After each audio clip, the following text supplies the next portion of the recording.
හැමෝම හොඳින් අවධානය දෙන්න. අපි ඔන්න අලුත් ආරම්භයක් ගන්නයි හදන්නේ. හරිනේ?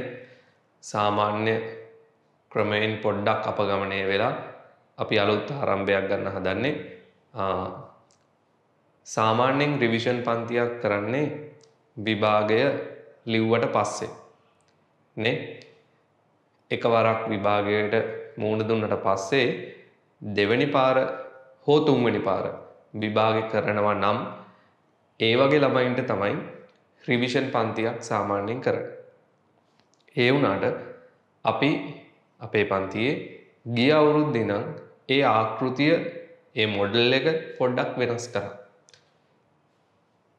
ගිය අවුරුද්දේ නම් අපි රිවිෂන් පන්තිය කරන්නේ අපේ පන්තියේ තියරි ළමයින්ටමයි.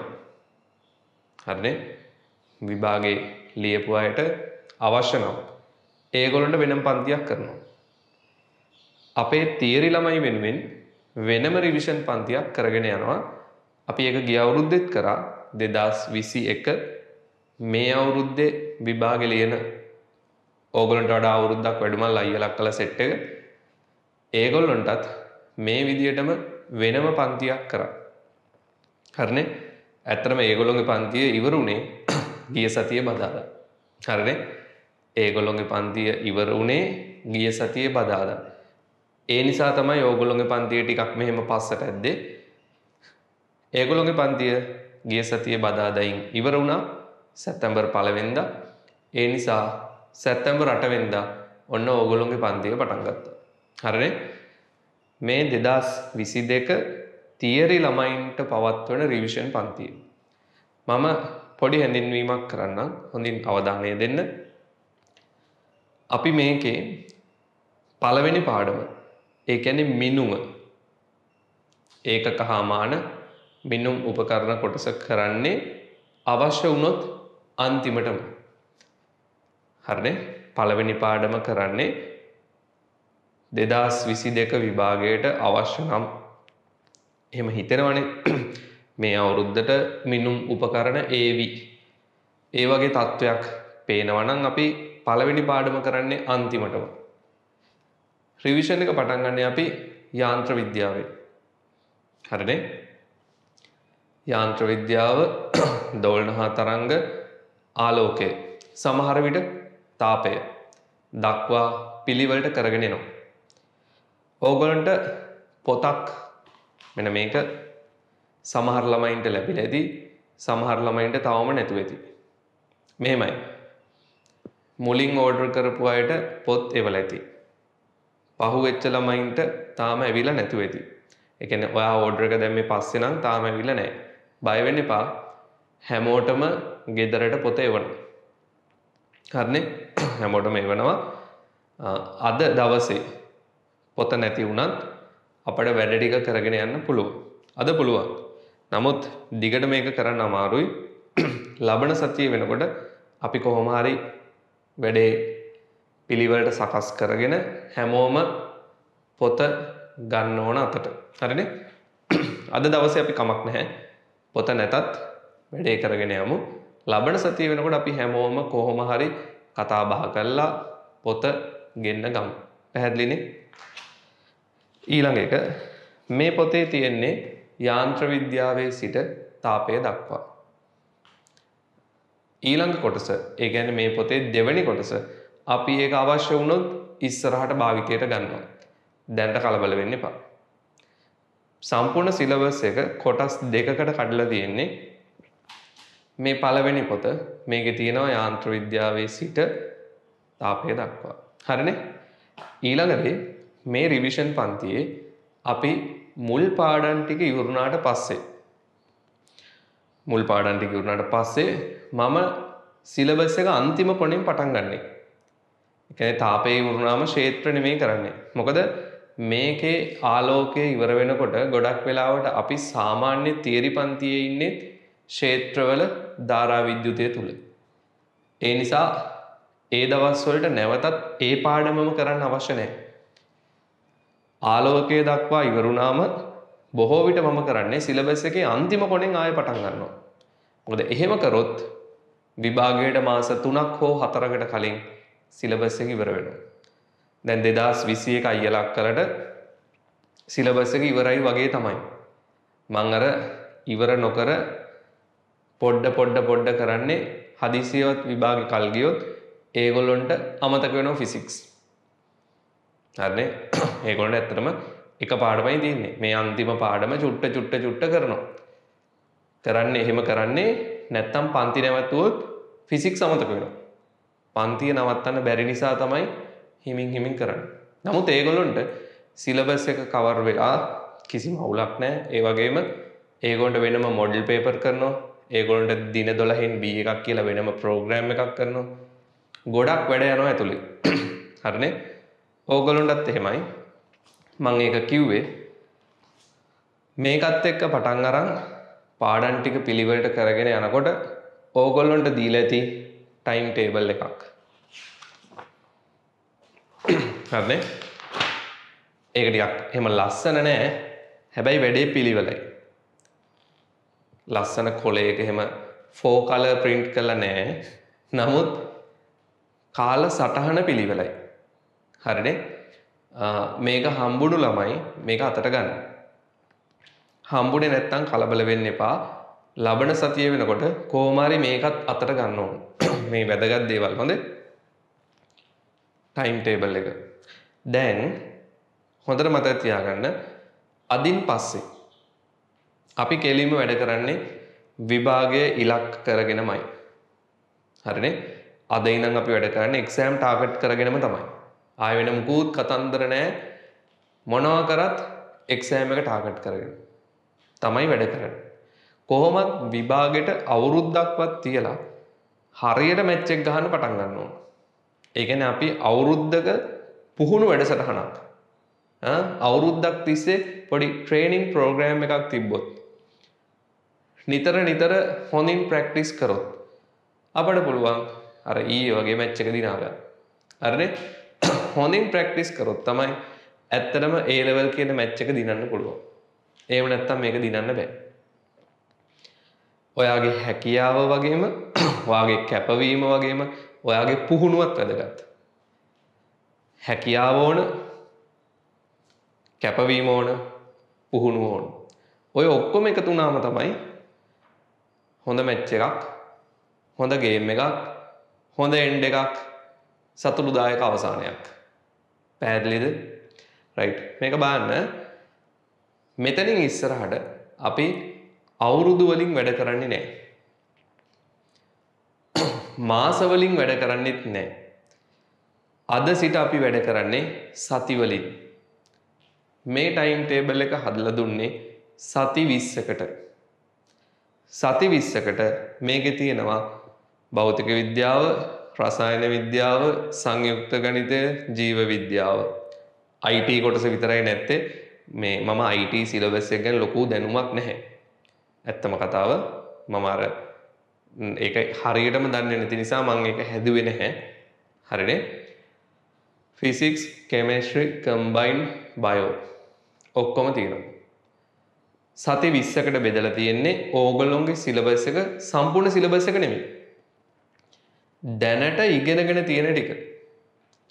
මේ අවුරුද්ද ඉවර වෙනකොට ඕගොල්ලෝ සිලබස් එකේ භාගයකට වඩා ඉවර වෙන්න ඕන. අන්න මේ අවුරුද්ද ඉවර වෙනකොට සිලබස් එක කවර් වෙන විදියට ඒ පාඩම් ටිකට අදාළව තමයි ටයිම් ටේබල් එක හදලා තින්නේ. මේක සිලබස් එකෙන් භාගයයි. හරිනේ? මේ ටයිම් ටේබල් එක සිලබස් එකෙන් භාගයයි. එතකොට තේරුම් ගන්න ඔයා සතියෙන් සතියට පිළිවෙලට වැට්ටික් කරගෙන යනවා. පාඩම් කරනවා වගේම වෙලාව තියෙනවා නම් ඉස්සරහින් දාලා තියෙනවා පාඩමට අදාළ පාස් පේපර් ප්‍රශ්න. මේක බොහොම පිළිවෙලට හදලා තින්නේ. මේක අපි ගිය අවුරුද්දෙත් දුන්නා. 2021 අයියලක් කලටත් දුන්නා. හරිනේ? ඒගොල්ලන්ට දීපු එක මීට වඩා ටිකක් වෙනස්. කොහොමත් අවුරුද්දෙන් අවුරුද්දට මම වෙනස් කරනවා. පාඩම් ටික තියෙනවා මෙතන. විෂයන් 4ටම සතියට අදාළව පාඩම් කරා. පාස් පේපර් ප්‍රශ්න වලට උත්තර ලිව්වා. පැත්තකින් තිබ්බා. ඔය විදිහට සති 20ක් දෙපැත්තෙම දිනන බිත්තිය අලවන්න විදියක් නැහැ. දෙපැත්තෙම තියෙනවා. හොඳේ. මේසේ උඩින් තියාගන්න. මේ පැත්තේ සති 10යි. මේ පැත්තේ සති 10යි. මේ සති 20 වැඩ කරලා ඉවර වෙනකොට ලබන අවුරුද්දේ පෙබරවාරි මාසේ අලුත් ටයිම් ටේබල් එකක් දෙනවා සති 24කට. හරිනේ? ලබන අවුරුද්දේ පෙබරවාරි මාසේ අලුත් ටයිම් ටේබල් එකක් දෙනවා සති 24කට. ඒක ඉවර වෙනකොට සිලබස් ඔක්කොම ඉවරයි. පාඩම් කළත් ඉවරයි. පාස් පේපර් කළත් ඉවරයි. ඊට පස්සේ අපි පටන් ගන්නවා දින 12න් B1 වැඩසටහන. හරිනේ? එතකොට අද පන්තියට සම්බන්ධ වුණා නම් අද සිට අඛණ්ඩව මේ වැඩසටහන ඇතුලේ හිටියොත් මග අරින්න එපා. අඛණ්ඩව ඉන්න ඕන. හරිනේ? වැඩසටහන ඇතුලේ අඛණ්ඩව හිටියොත් සතියට අදාළව බාර දෙන වැඩ කොටස හරියට කරොත් ඕනම ළමයෙක්ට හොඳ ප්‍රතිඵලයක් බොහෝ විට 100කකින් උඩට යන්න හැකියාව ලැබේවි. හරිනේ? අද සිට වැඩේට සෙට් වුණොත් හොඳ කැපවීමෙන් ටයිම් ටේබල් එකට පිළිවෙලට වැඩ ටික කරගෙන ගියොත් එක්සෑම් එකේදී ඕගොල්ලෝ හැමෝටම ඔයා දුර්වල වුණත් දැනට භෞතික විද්‍යාවට දුර්වල වුණත් 100ක් හෝ ඊට වැඩි ප්‍රතිඵලයකට යන්න හැමෝටම පුළුවන් වේවි. මේ රිවිෂන් එකෙන් ඕගොල්ලෝ කොහොම හරි උත්සාහ කරන්න ඕන 100කින් උඩට එන්න. හරිනේ? තියරි ළමයි වෙනුවෙන් මේ පන්තිය කරන්නේ. මේක මම දිගටම කරනවා. මග නවත්තන්නෙත් නැහැ. බදාදාට අපි මේක දිගටම කරගෙන යනවා. සමහර විට මං අසනීපයක් එහෙම වුණොත් දවස් දෙකක් කරන්න බැරි වෙයි. එහෙම නෙමෙයි. විභාගය දක්වා අඛණ්ඩව කරගෙන යනවා මේ පන්තිය. ඊළඟට මේ පන්තියට අදාළව පේපර් ක්ලාස් එකකුත් තියෙනවා. MCQ සාකච්ඡා කරන පේපර් ක්ලාස් එකක් තියෙනවා. ඒක අපි බොහෝ විට ඔක්තෝබර් මාසේ තමයි පටන් ගන්නෙ. හරිනේ? ඔක්තෝබර් මාසේ ඒකට කිසිම ගාස්තුවක් අය කරන්නේ නැහැ. අපේ තියරි පන්ති එනවා නම් අපේ රිවිෂන් පන්තියට එනවා නම් පන්ති දෙකටම සම්බන්ධ වෙන සියලුම ළමයින්ට පේපර් ක්ලාස් එක නොමිලේ කරනවා. ඒකට කිසිම ගාස්තුවක් ගන්නෙ නැහැ. හැබැයි පන්ති දෙකටම එනවා නම් හොඳේ. පන්ති දෙකටම තියරි රිවිෂන් දෙකටම එන ළමයින්ට පේපර් ක්ලාස් එක මම නොමිලේ කරන්නේ ගාස්තු අය කිරීමක් නැත. පැහැදිලිද? ඔන්න ඕක තමයි සාමාන්‍ය වැඩසටහන. මං හිතනවා ඔයගොල්ලන්ට අවබෝධයක් ලැබෙන්නේ නැති කියලා. තව ගොඩක් වෙලාව ගන්න එක හරි නෑ. හඳුන්වා දීමේ වැඩසටහන අවසන්. මං හිතනවා අවශ්‍ය විස්තර ටික මං කිව්වා. ඕගොල්ලන්ටත් යම්කිසි කරුණු ටිකක් ඔළුවට වැටෙන්න ඇති. දැන් මුකුත් ප්‍රශ්න අහන්න එපා. ඕගොල්ලන්ට සමහර විට කොහොමද ගෲප් එකට ඇඩ් වෙන්නේ, කොහොමද පොත ගෙන්න ගන්නේ, විවිධ ප්‍රශ්න තියෙන්න පුළුවන්. දැන් මුකුත් අහන්න එපා. හරිනේ? දැන් මුකුත් අහන්න එපා. ඒ ගැන විස්තර මම තව ටිකකින් කියන්නම්. හරිනේ? ඒ ගැන විස්තර තව ටිකකින් කියන්නම්. දැන් අපි පාඩම පටන් ගමු. හරිනේ? පාඩම පටන් ගමු. right. පොත ගත්තොත් පොතේ දෙවෙනි පිටුව හරිනේ? පොතේ දෙවෙනි පිටුව මෙහෙමයි. මේ පොතේ තමයි සම්පූර්ණ නෝට් එක ලියන්නේ. නෝට් එක ලියන්න වෙන මුකුත් පොත් අවශ්‍ය නැහැ. ඕගොල්ලෝ ගණන් හදන්න වෙනම පොතක් තියාගන්න. CR පොතක් තියාගන්න ගණන් හදන්න ඕගොල්ලන්ට දෙනවා මෙන්න මේ විදිහට ගයිඩ්ලයින්. පිළිවෙලට යන්නේ එකේ සිට පිළිවෙලට යනවා ගයිඩ්ලයින්. හරිනේ? එතකොට අපි ඉස්සරහට මෙන්න මේ ගයිඩ්ලයින් වල තියෙන ගැටලු සාකච්ඡා කිරීමට හදන්න අඩුපාඩු ලියාගන්න ගයිඩ්ලයින් හදන්න තමයි පොතක් ඕන. නෝට් එක ලියන්න පොතක් අවශ්‍ය නැහැ. සම්පූර්ණ නෝට් එක ලියන්නේ මේ පොතේ. සම්පූර්ණ නෝට් එක ලියන්නේ මේ පොතේ. ගණන් හදන්න විතරයි වෙනම පොතක් අවශ්‍ය වෙන්නේ. පැහැදිලිනේ කියන්නේ. දැනට පොත හම්බුනේ නැතිනම් නෝට් එක කොලයක ලියා ගන්න. ලබන සතිය වෙනකොට කොහොම හරි පොත ගෙන්න ගන්න. හරිනේ? එතකොට ලබන සතියේ නම් පිළිවෙලට පොතේ ලියාගෙන යන්න පුළුවන්. අද කොලයක ලියන නෝට් එකත් පොතට ඇතුළත් කරගන්න. පැහැදිලිනේ? අදට පොත නැත්නම් කොලයක ලියාගන්න. ලබන සතියේ ඉඳන් සම්පූර්ණ නෝට් එක පිළිවෙලට පොතට ඇතුළත් කරගන්න. හරිද? වැඩේ පිළිවෙලට යන්න ඕන. හොඳ? අනිත් එක තමයි ඕගොල්ලෝ දිගටම පන්තියට එන්න බලාපොරොත්තු වෙනවා නම් කියන විදිහට වැඩ කරන්න ඕන. පිළිවෙලට වැඩ කරන්න ඕන. වැඩ කරන්නේ නැත්නම් කරුණාකරලා පන්ති එන්න එපා. එච්චරයි. හරිනේ? කියන විදිහට වැඩ කරන්න බැරි නම් කරුණාකරලා පන්ති එන්න එපා. වෙන පන්තියක් හොයාගන්න. මේ පන්තියේ මට වැදගත්ම දේ තමයි ඕගොල්ලෝ කියන දේ අහන්න ඕන. පිළිවෙලට වැඩ කරන්න ඕන. හරිනේ?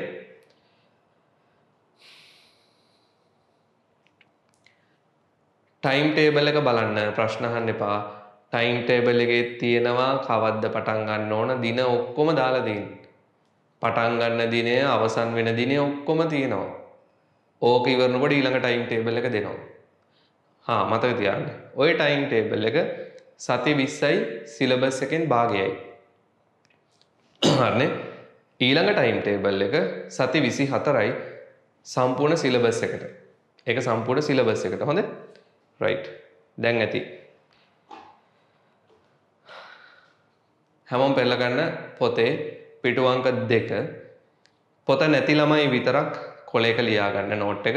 ලබන සතිය වෙනකොට පොත ගෙන්න ගන්න. හරිනේ? අපි පටන් ගන්න හදන්නේ යාන්ත්‍ර විද්‍යාව. හොඳින් අවධානය දෙන්න.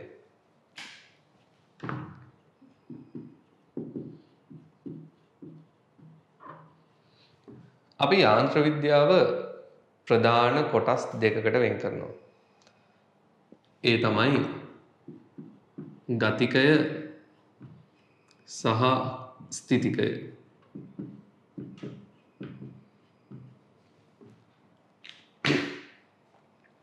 හරිනේ? යාන්ත්‍ර විද්‍යාව ප්‍රධාන කොටස් දෙකකට වෙන් කරනවා. ගතිකය සහ ස්ථිතිකය. මෙතනදී ගතිකය කියලා අදහස් කරන්නේ චලනය වෙන දේවල්. ස්ථිතිකය යටතේ අපි කතා කරන්නේ නිශ්චල දේවල්.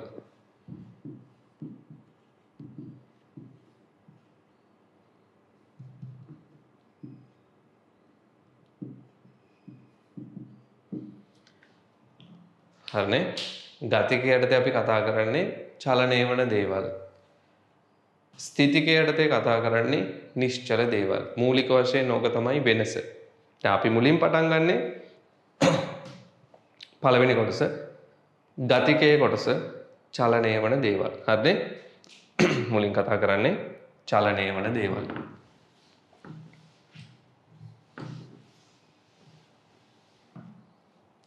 මාතෘකාව තියෙනවා පොතේ. පොත නැහැනේ සමහර ළමයින්ට ලියන මාතෘකාව චලිතය සහ චලිත ලක්ෂණ. මාතෘකාව චලිතය සහ චලිත ලක්ෂණ.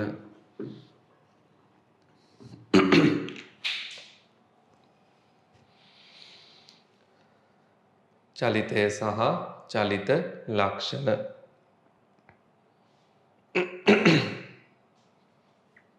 එයට ලියන්න නෝට් එක කිසියම් වස්තුවක්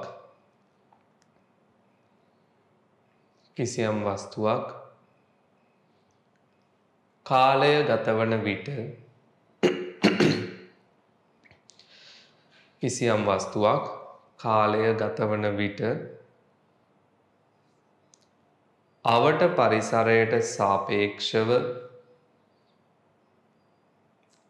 පරිසරයට සාපේක්ෂව සිය පිහිටීම වෙනස් කරයි නම් අවට පරිසරයට සාපේක්ෂව සිය පිහිටීම වෙනස් කරයි නම්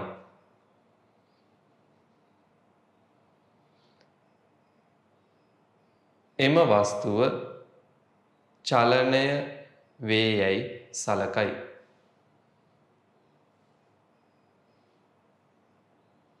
එම වස්තුව චලනය වේ යයි සලකයි.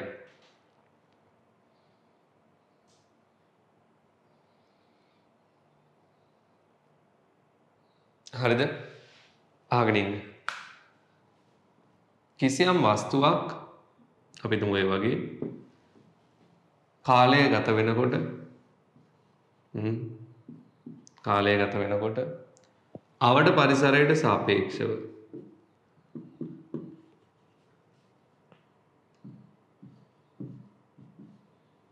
අවට පරිසරයට සාපේක්ෂව එයාගේ පිහිටීම වෙනස් කරනවා නම්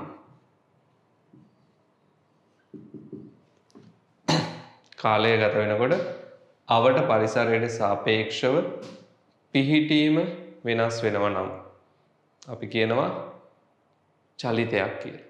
චලනය වෙනවා. නම් චලනය වෙනවා කියලා අදහස් කරන්නේ පිහිටීම වෙනස් වීම. හැබැයි අවට පරිසරයට සාපේක්ෂව කාලය ගත වෙනකොට. හරිනේ? එතනින්ම ලියන්න. චලනය වන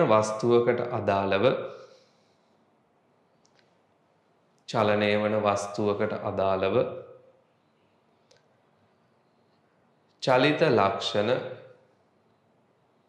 චලිත ලක්ෂණ පහක් සාකච්ඡා කරයි. චලිත ලක්ෂණ පහක් සාකච්ඡා කරයි.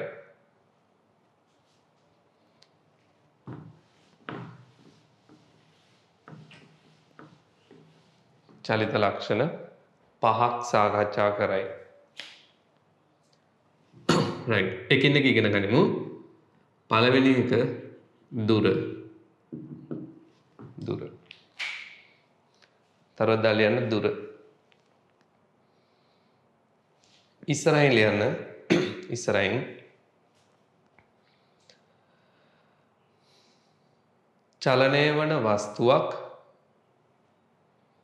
චලනය වන වස්තුවක් ගෙවා ගිය ගමන් මාර්ගයේ දිග. දුර ඉස්සරහින් ලියන්න. චලනය වන වස්තුවක් ගෙවා ගිය ගමන් මාර්ගයේ දිග. චලනය වන වස්තුවක් ගෙවා ගිය ගමන් මාර්ගයේ දිග. දුර ලෙස හඳුන්වයි. ගෙවා ගිය ගමන් මාර්ගයේ දිග.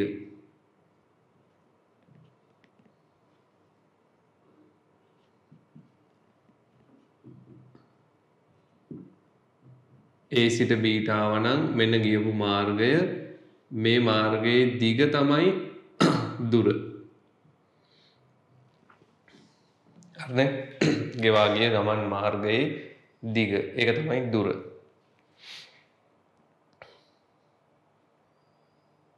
හරිද?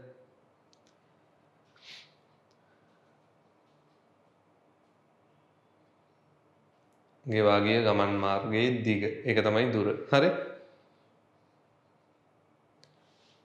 ඊළඟට අවශ්‍ය නම් පොඩියට ඇඳගන්න.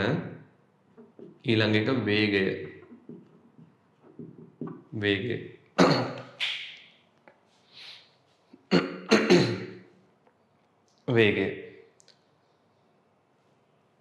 වේගය. එතන ඉස්සරහින් ලියන්න. දුර වෙනස් වීමේ ශීඝ්‍රතාව වේගයයි.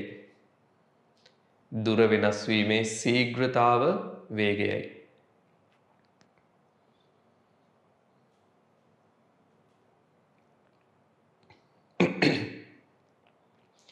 දුර වෙනස් වීමේ ශීඝ්‍රතාව වේගයයි. හරිද?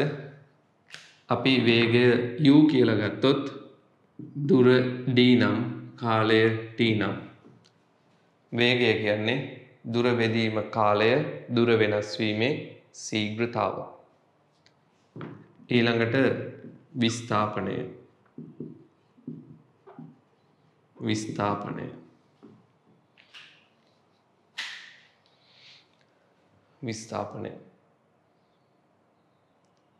ඉස්සරහින් ලියන්න.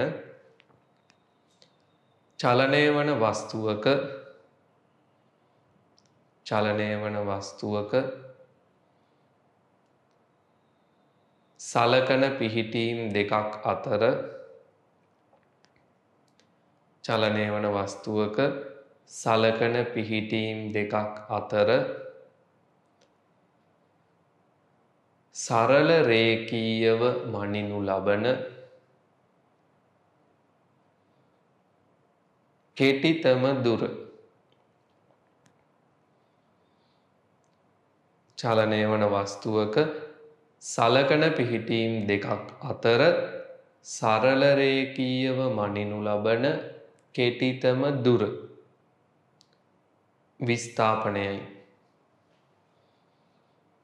විස්ථාපනයයි. හරිද? මෙන්න මේක. සලකන පිහිටීම් දෙක අතර සරල රේඛීයව මනිනු ලබන කෙටිතම දුර විස්ථාපනයයි. වරහණක ලියන්න දෛශිකයකි. විස්ථාපනය දෛශිකයකි. සලකන පිහිටීම් දෙකක් අතර සරල රේඛීයව මනිනු ලබන කෙටිතම දුර. දිශාවකුත් තියෙනවා දෛශිකයකි. ඊළඟ එක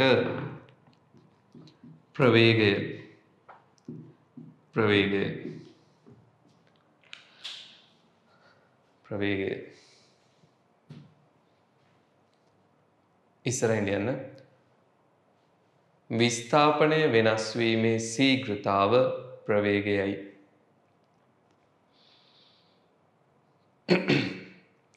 විස්ථාපනය වෙනස් වීමේ ශීඝ්‍රතාව ප්‍රවේගයයි.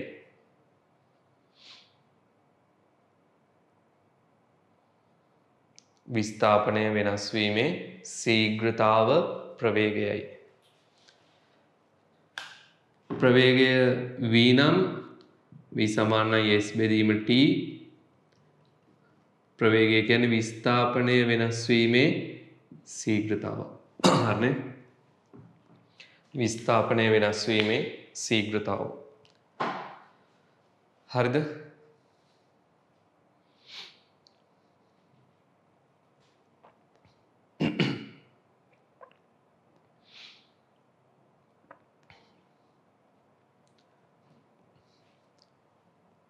ඊළඟට ත්වරණය.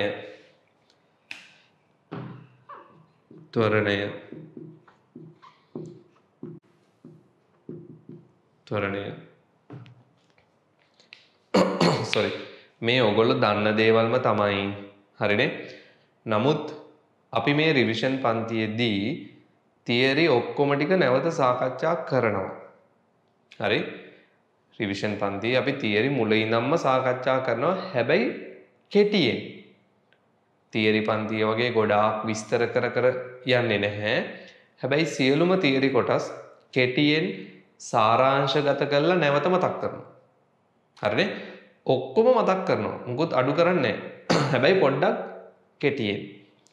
දැන් ඇත්තටම ඕගොල්ලන්ට මේ පන්ති ඉවරනකොට මේ පොතේ තියෙනවා පාඩම් ටික කෙටියෙන්. හරි ලේසි පාඩම් කරන්න. එතකොට පොත් ගොඩාක් බලන්න ඕනේ නැහැ. ඇත්තටම තියරි පොත් ඔක්කොම තියරි පොත් ඕන. නමුත් විභාගයට පාඩම් කරන්න ඕනේ නැහැ. මේක විතරයි පාඩම් කරන්න ඕනේ. ඒ විදිහට තමයි නෝට් එක හදන්නේ. හරිනේ? ඔක්කොම කරනවා හැබැයි සාරාංශයක් විදියට. රයිට්. ත්වරණය ලියන ඉස්සරහින් ත්වරණය යනු ප්‍රවේගය වෙනස් වීමේ ශීඝ්‍රතාවයයි. ත්වරණය යනු ප්‍රවේගය වෙනස් වීමේ ශීඝ්‍රතාවයයි. ත්වරණය යනු ප්‍රවේගය වෙනස් වීමේ ශීඝ්‍රතාවයයි. දුර d වේගය u නිකන් සාමාන්‍ය සංකේත. විස්ථාපනය s ප්‍රවේගය v ත්වරණය a. ඔන්න මූලික ලක්ෂණ ටික. අපි මේ ලක්ෂණත් එක්ක තමයි ගණනය කිරීම වලට යන්නේ. දුර සහ වේගය අදිශ. දුරයි වේගයයි අදිශ. හැබැයි විස්ථාපනය ප්‍රවේගය ත්වරණය මේ තුනම දෛශික. හරිනේ? දුර වේගය අදිශ මේ තුන් දෙනා පල්ලෙහා දෛශික. දෛශික හරිනේ? right. ඊළඟට මාතෘකාව චලිත සමීකරණ. චලිත සමීකරණ.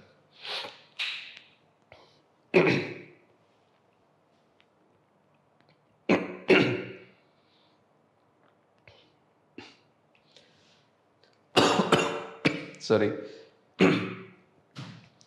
චලිත සමීකරණ. හරිනේ? එයට ලියන්න මෙහෙම. එයට ලියන්න සරල රේඛීය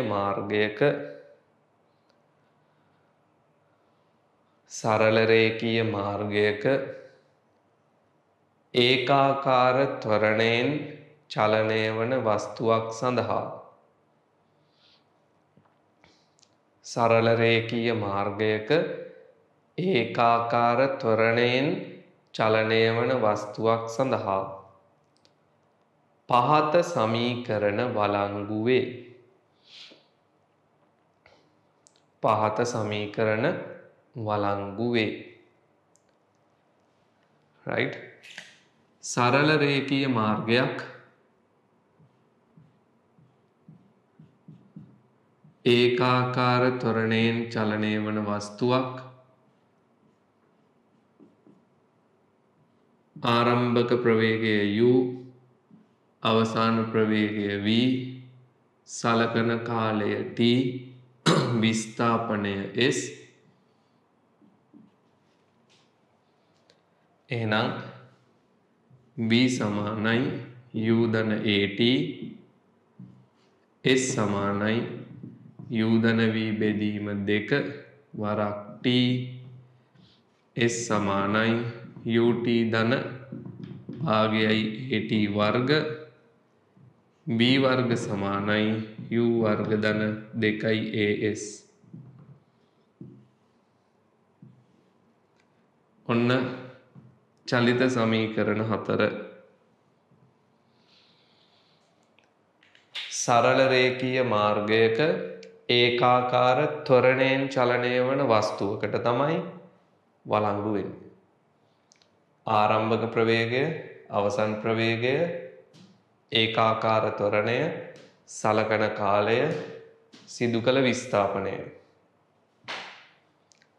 පැහැදිලිද? රූපය ඇඳලා සමීකරණ 4 ලියා ගන්න.